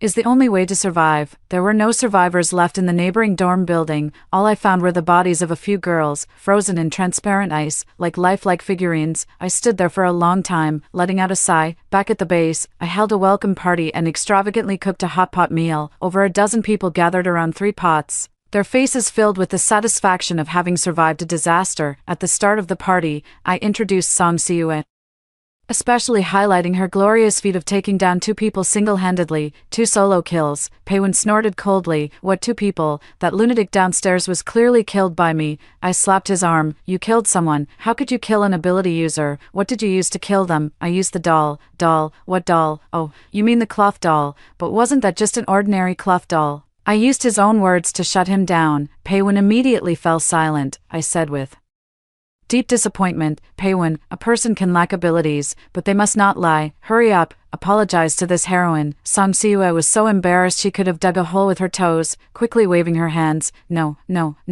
it's not necessary, really. Paywin snorted again, turned his head, and tried to leave, but seeing me sitting next to Song Siua, diligently serving her food and pouring water, completely ignoring him, he swallowed his anger and sat back down. The resentment that had been festering in me for days finally dissipated a little. The barrage was also filled with laughter. I told you, the second female lead naturally counters the villain, hoist with his own petard. Ha, the villain is just a coward, only daring to scheme in the shadows, never having the guts to confess face to face. He doesn't even consider that after all he's done, the second female lead hasn't cut ties with him. So she obviously isn't completely uninterested. I wasn't solely praising Song Siua to spite Paywin. I had my own selfish motives. Paywin's ability was too overpowering. I was afraid he'd be targeted by people with ulterior motives. Moreover, this was also a tactic. When an enemy appeared that neither Song Siua nor I could handle, Paywin could use his ability to ambush them. This is called the mantis stalking the cicada, unaware of the oriole behind. Song Siua probably guessed my thoughts. Her gaze shifted between Paywin and me, then she playfully winked at me, not exposing my plan. I smiled back, and then I got a glass of water thrown all over me. Paywin looked at me with a fake smile. Sorry, my hand slipped. TCH, how childish. That night, Paywin sat on the bed, leaning against the ladder, his cheeks puffed out like a pufferfish. Seeing his expression, I couldn't help but reach out and stroke his chin. Paywin forcefully turned his head to the side, trying to avoid my hand, but he used too much force and banged his head against the ladder. With a loud thud, he grimaced in pain. Now he was even more sulky. I couldn't hold back a laugh. But under his murderous glare, I had to suppress my smile. I lay down on the bed and closed my eyes. I have important business tomorrow. No time to coddle you, Paywin said sarcastically. Important business? You mean going out to scavenge supplies with Song Siua? Yeah. Paywin suddenly flipped over and pinned me down. You go scavenging every day. I never saw you care so much about it before. How come now that Song Siua is here? It's suddenly important business. His hands were planted on either side of my face, almost enveloping me beneath him. I looked up at him. What? Want to get burned again? Paywin pressed his lips together. I'm going with you tomorrow. Why do you want to go? Paywin pulled the voodoo doll from his chest. Does this guy carry the doll on his belt all day? My ears immediately turned red, and I glared at him furiously. Are you not even going to pretend anymore? Paywin stubbornly repeated. I'm going with you tomorrow. I sighed helplessly. Fine, go if you want. Okay. Only then did Paywin smile contentedly, lying down beside me and holding me as he fell asleep. Just like before, the moment his hand touched my skin, I instinctively shivered, but this time, he didn't use the doll. Song Siua's black hole could open anywhere within a 50-meter radius. With her around, my efficiency in scavenging supplies greatly improved. During this time, Paywin, the academic ace among the survivors, hadn't been idle either. Last week, the dormitory building lost power. The survivors immediately panicked. The kerosene in those 8 generators had run out. Song Siua and I drove the off-road vehicle around for a long time before finally retrieving several barrels of kerosene from an abandoned gas station, solving the urgent crisis. This incident served as another warning to Paywin. Any resource would eventually be depleted, so Paywin began attempting to manually build a human-powered generator. A sophomore from the College of Agriculture suggested setting up a simple greenhouse to grow vegetables, so that even if our existing food ran out, we wouldn't starve to death. The College of Agriculture had stored plenty of seeds and seedlings, and there might still be some usable ones. However, as only a sophomore, he hadn't learned much of the necessary knowledge and wanted to go to the library to find some books on agriculture. Many zombies still roamed the campus, so for safety, Paywin and I accompanied him to the library. Frost coated the shelves, and many books shed icy fragments with a rustling sound when picked up. Only after ensuring the entire floor was cleared of zombies did I feel at ease letting the sophomore search for books. Paywin found a few electrical engineering books and placed them in front of me. Sitting in a chair, I picked up a book and flipped through a couple of pages. The dense text and diagrams made my head spin. In contrast, Paywin beside me was already engrossed in his book, reading with great interest. Memories of studying late into the night with my roommates before the apocalypse flooded back. The same library, the same spot. It felt like a lifetime ago, even though it had only been half a year. Suddenly, the suppressed sobs of the sophomore reached us. Paywin and I exchanged a glance and hurried over. The sophomore knelt on the floor, clutching a book tightly to his chest, weeping uncontrollably. I crouched beside him and asked, "What's wrong?" He opened the book, revealing a small notebook tucked inside. This belongs to my roommate. Back then, he complained to me that he'd lost his notebook, and I asked if he might have left it in a book when returning it. He said it was possible and went out to look for it in the library. Then the zombie outbreak happened, and he never came back. The sophomore tried to stifle his sobs, but his hoarse cries still echoed through the cold, empty library. He said, "If only he were the one alive instead of me." He was such a good student, he would have been much more useful than me. Paywin and I fell silent. Truthfully, we rarely talked about our past lives anymore, because we didn't dare. Those peaceful, beautiful memories only served to sting us now. My eyes couldn't help but redden. Since the apocalypse began, I'd killed zombies and even people, witnessed the darkest sides of humanity, and seen plenty of tragedies. My heart, which had grown numb, was stirred by the sophomore's sobs, evoking a wave of sorrow. Paywin's hand rested on my shoulder. Instinctively, I grasped it, and the turmoil in my heart calmed somewhat. With Paywin by my side, I found the courage to keep living. Otherwise, the relentless killing would have driven me mad long ago. A month later, I had scavenged all the supplies from the entire university. These resources would be enough to sustain our group of over a dozen people for several years. Just as I breathed a sigh of relief, a new crisis emerged once again. Every day before heading out, Paywin would record the snow depth in front of the dormitory building, so he was the first to notice the change in weather. "The snow today is nearly 10 centimeters higher than yesterday. Jishia, we need to make plans early." I understood what Paywin meant. He feared the snow would keep rising until it buried the dormitory building. We had to find a location at a higher elevation. Near this university town, there were several large residential complexes, with the tallest building being the Shinha community just outside the north gate of the campus. After 2 days of meetings, we decided to relocate our base to Unit 4 of the Shinha community. One afternoon, the wind and snow, for once, came to a rare halt. I, Paywin, Song Siue, Su Xiao, and 3 strong young men, 7 of us in total, set off on the road to Shinha community. We were going to scout the area and, in the process, clear out the zombies gathered in Shinha community, but this trip turned out to be far more perilous than we had imagined. The zombies in Shinha community were numerous and densely packed. Moving faster and with greater strength, they roamed everywhere. In the courtyards, stairwells, and corridors, we drove to the entrance of Building 4. Song Siua and I got out of the car, while the others stayed behind in the off-road vehicle, craning our necks. We confirmed there were no zombies inside the building before Song Siua opened a black hole at the entrance. Just as I was about to step inside, the black hole flickered for a moment and then vanished.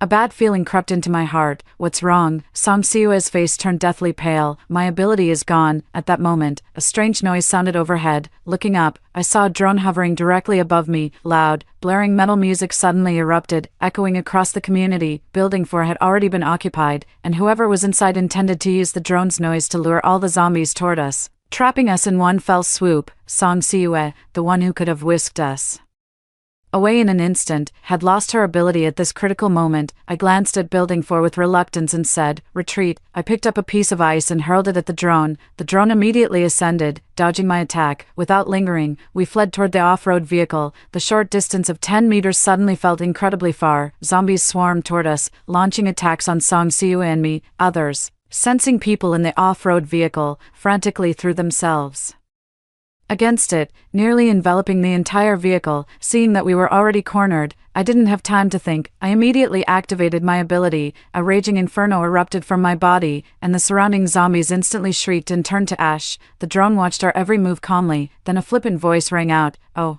there's a fire-type ability user too." As soon as the words were spoken, an indescribable sensation swept over my entire body. It felt as though an invisible force was stripping something away from me. My ability was gone. Despair flooded my heart. Ever since gaining my fire-type ability, I had been able to regulate my body temperature at will. That's why I wasn't wearing thick clothes to ward off the cold like the others. I felt bulky clothing would hinder my movements. At that moment, I was only wearing a thin t-shirt, ordinary loose jeans, and a windbreaker. I could feel my body temperature plummeting rapidly. In my despair, I looked toward the off-road vehicle, desperately wanting to see Paywin's face one last time before my life faded away, but the expected fatal chill never came. I touched my body. I could feel the cold, but it wasn't enough to rob me of my mobility or my life. It was as if I had put on a warm coat. Another important character has appeared. Hang in there. Female lead number 2, that person can only block your ability for 5 minutes. As long as you survive these 5 minutes, you'll be safe. He's watching you from the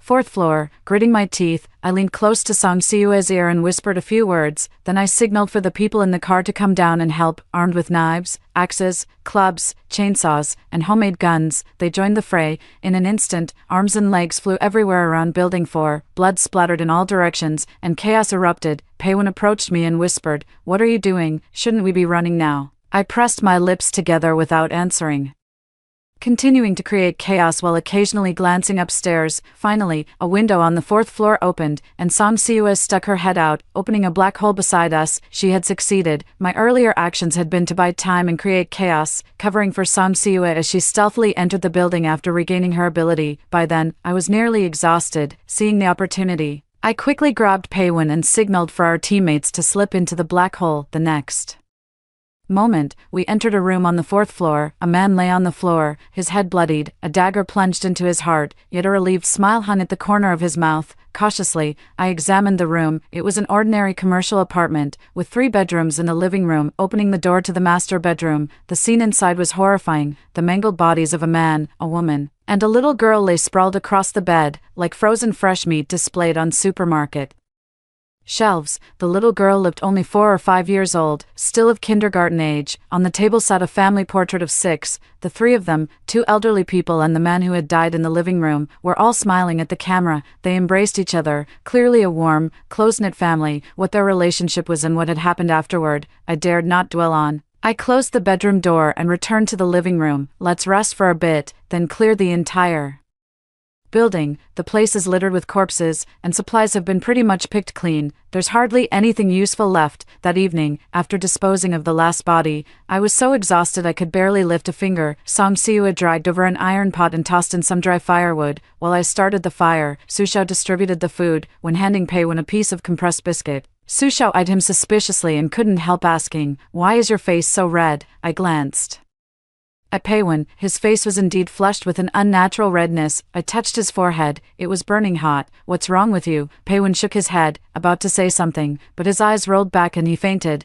I quickly cut him, patting his face in a panic. "The villain has a fever." The female lead can be quite careless at times. She just lost her supernatural ability, yet she didn't freeze to death. Didn't she notice something was off? It finally dawned on me. Could it be that the reason I didn't die was because of Paywon? The villain used a voodoo doll to share sensations with the female lead, then he kept the doll close to his chest, using his own body heat to warm her, which is why she didn't come to harm. Otherwise, at over 50 degrees below zero, without even a sweater, the female lead would have frozen to death long ago. The villain carried that ice-cold doll against his chest for a full 5 minutes. It'd be a miracle if he didn't get a fever. My lips trembled, guilt and heartache weighing so heavily on me I could hardly breathe. I looked at Su Xiao. "He has a fever. Can you treat it?" Su Xiao shook her head. "I can only heal flesh wounds. Fevers are beyond me, but I brought medicine." Su Xiao took out fever-reducing medicine, and I carefully fed it to Paywon. Then, as if asking or perhaps trying to reassure myself, I murmured softly, "He'll be fine. He'll be okay." Of course he'll be fine. He's the biggest villain in the later stages.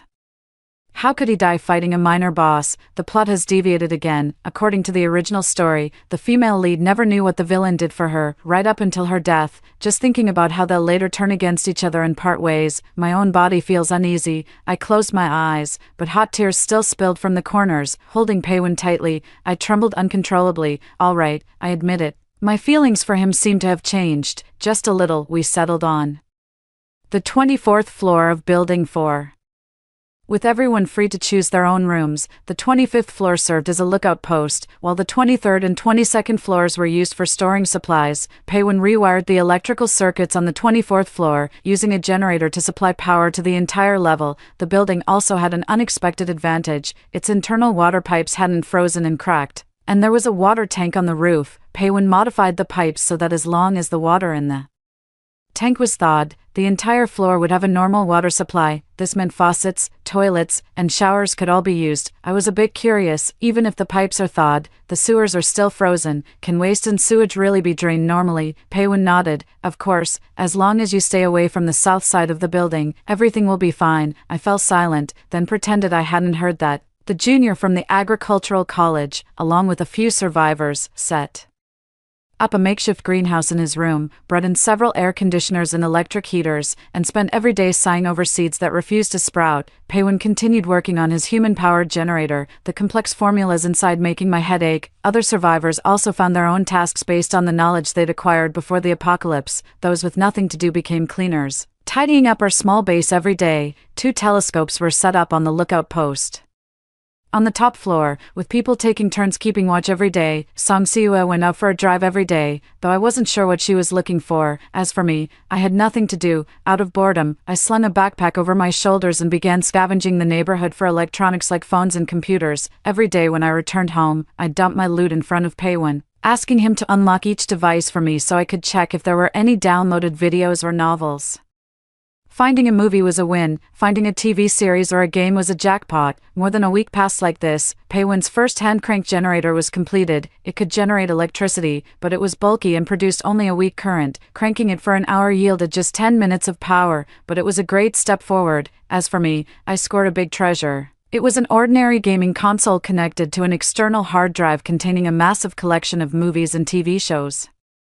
There was enough content there to keep me busy for 2 months. Leaning against the headboard, I eagerly clicked open folder after folder. Paywin sat beside me, casually talking about how he planned to modify the generator next. I responded absent-mindedly, randomly clicking on an unnamed file, but the barrage of comments once again shattered the calm. I wish time could freeze at this moment. The day the generator is completed is the day they break apart. The female lead's death is approaching, and the antagonist is about to turn dark. It's fine. For me, both of them dying is a happy ending. My hand trembled, accidentally opening a video. Heavy breathing filled the bedroom, and on the screen, 2 bodies were intertwined in a difficult position, faintly visible through the blurry glass. Paywin instantly fell silent. My mind went blank for a few seconds before I frantically closed the laptop. Damn it, I'd gotten my hands on an otaku's computer. We were doomed. Licking my dry lips, I placed the laptop on the bedside table, turned my back to Paywin, and lay down. Even without looking back, I could still feel a burning gaze. After a long while, Paywin lay down beside me. His breathing was light, but in the quiet room, it was especially noticeable. The unspoken tension between Paywin and me had never been addressed. I didn't know how to bring it up, and he never said much about it either. We lived in 2 separate bedrooms in the same apartment, but every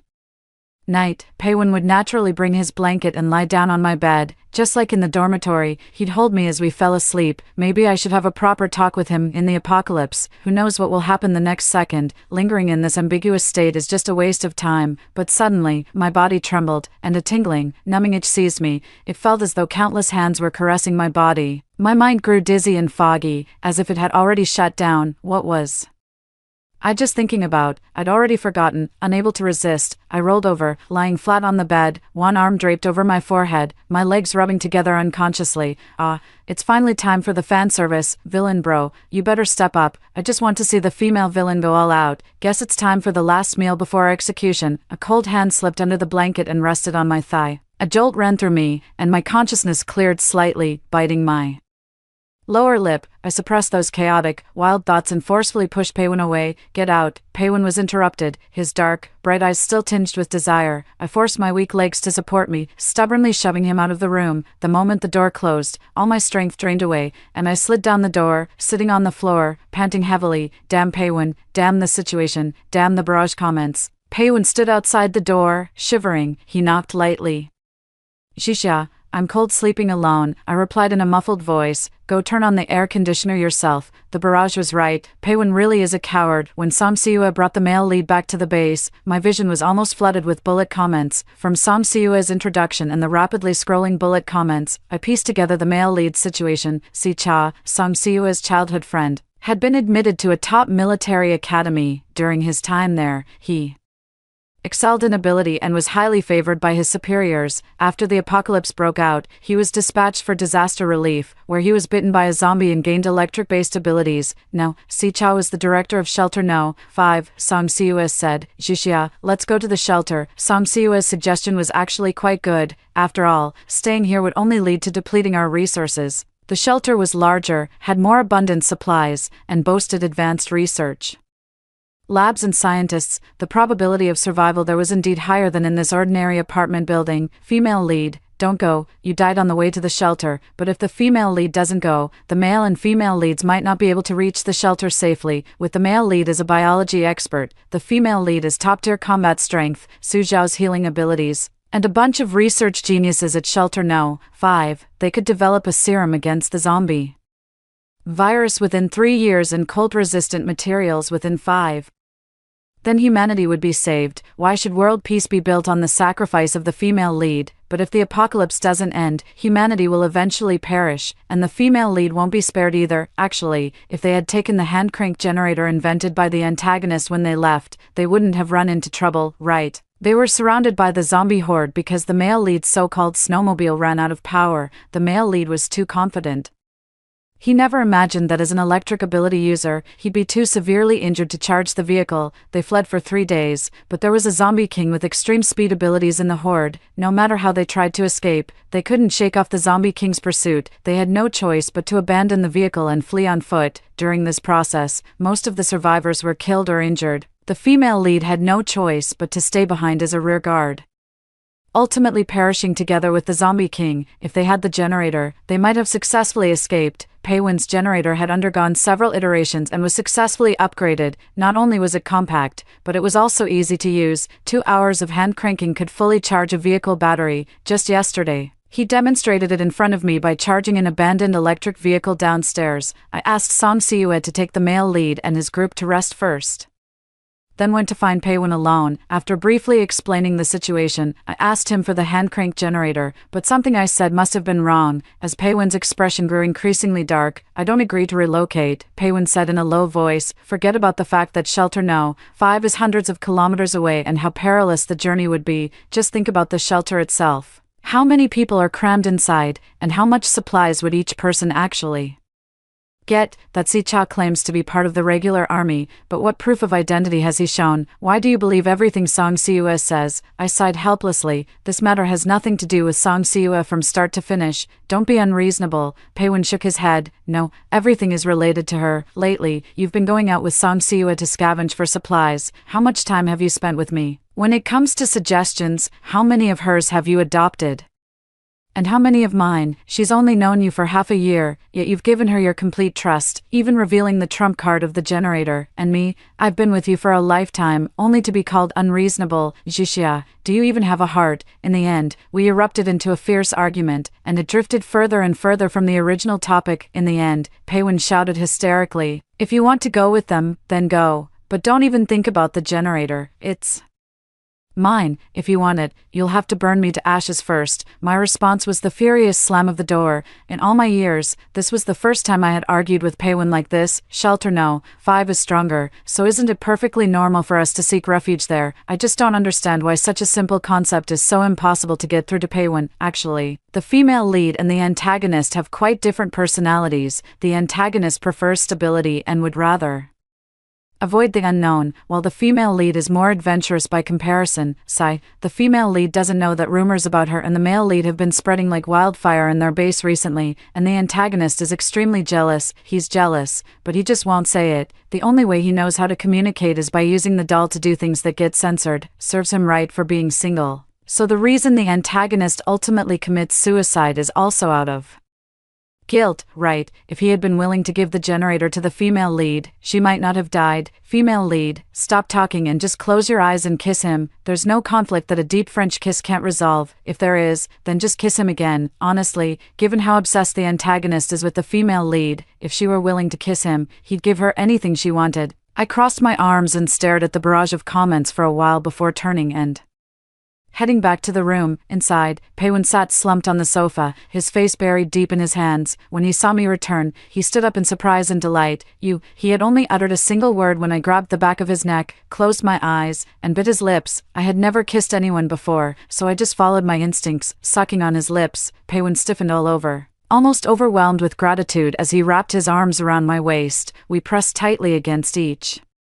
other, lips and teeth meeting. When we finally pulled apart, our lips were slightly numb. Hand over the generator. Pei-Wen took the generator out of his pocket and handed it to me in a daze. After putting the generator away, I said to him, wait for me. I didn't know that behind me, Pei-Wen's hand holding the voodoo doll was trembling, and a look of determination flashed in his eyes. The barrage was flooding the screen. The antagonist is about to turn dark, female lead, turn back now, it's over, this time. It's really the last meal before execution. When Som Siue and Si Chao were found, news about Shelter No. 5 had already spread throughout the base. Many people hoped to follow Si Chao and settle down in the shelter. A few others, like Peiwen, felt that the journey to the shelter was too dangerous and preferred to stay where they were. After taking account, only 5 people were willing to remain. I packed my belongings simply, brought enough supplies to last a week, and drove an off-road vehicle, following Si Chao's convoy as we left the residential area. Before passing through the main gate, I looked back at the window on the 23rd floor, where a faint figure seemed to be watching me leave. I knew it was Peiwen. After 7 hours of driving, we stopped at a campsite. This was a temporary resting place for the convoy and also Si Chao's makeshift headquarters. I left a few survivors at the camp and gave the hand crank generator to Som Siue. Don't think that having an electricity-type ability user means everything will be fine. What if you encounter someone who can block abilities again? Keep this safe. It could save your life. Som Siue accepted the generator and looked at me, somewhat reluctant. Are you really not coming with us? I shook my head. Peiwen's heart is smaller than the eye of a needle. If I leave him alone, who knows what he'll do? Do your best. I believe you'll succeed. Emotions flickered across Som Siue's face, eventually settling into a bright smile. Xixia, goodbye. She opened her arms to me, and with the most sincere blessings, I smiled and hugged her. After saying goodbye to the others in the base, I got into the off-road vehicle and set off on the journey home. I was eager to return to Peiwen's side, determined to have an honest and open conversation with him this time. Passing by a dilapidated flower shop, I stopped the car, I smashed the glass, entered the shop, and found many flowers frozen in ice, preserved at their most beautiful moment. From among them, I carefully selected a frozen red rose and took it with me. In the early hours of the next morning, I stood before the apartment door, nervously turning the key. The sound of the door opening startled the person inside. Peiwen, wrapped in a coat, emerged from the bedroom, and our eyes met as I stepped inside. He stared at me greedily, as if in disbelief. Didn't you leave with them? I smiled. There were too many people, and Si Chao's car was full. I just gave them a ride. With that, I held up the frozen rose to him. The striking red seemed to leave Peiwen momentarily dazed. He walked toward me, kissing me passionately and recklessly. His body was burning hot, almost scorching his fingertips. I had intended to have a proper talk, but for the entire night, our lips never rested. From that day on, our once dull and uneventful life became fiery and passionate. Sometimes,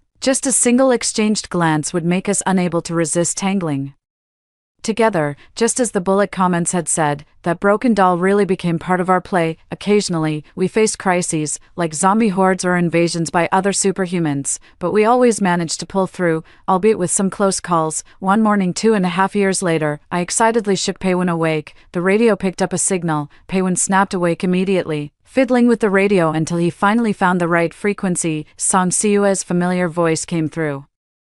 To all survivors, we have developed a serum to combat the zombie virus. Next, we will be airdropping serum and supplies across the country. Please stay alert, stay vigilant, and do not give up hope. I grinned widely. I told you Som Siue would manage it. In just over 2 years, she developed an antidote. Peiwen snorted coldly, neither agreeing nor disagreeing, unaware of his attitude. I continued happily. We really should have gone with Som Siue back then. Maybe we could have left a lasting legacy. As I was lost in my hero fantasy, a scorching body pressed against my back. Peiwen pulled my shirt over my head and tied it with a belt. Seems like you have too much free time on your hands, letting your mind wander to nonsense. That day, I suffered greatly. This pervert practically demonstrated every twisted thing he had learned, all on me. A month later, supplies were airdropped onto the roof of our building. Inside were not only various medicines and daily necessities, like hand warmers, but also some fresh vegetables. When the crisp, refreshing greens touched my tongue, I almost cried from happiness. Finally,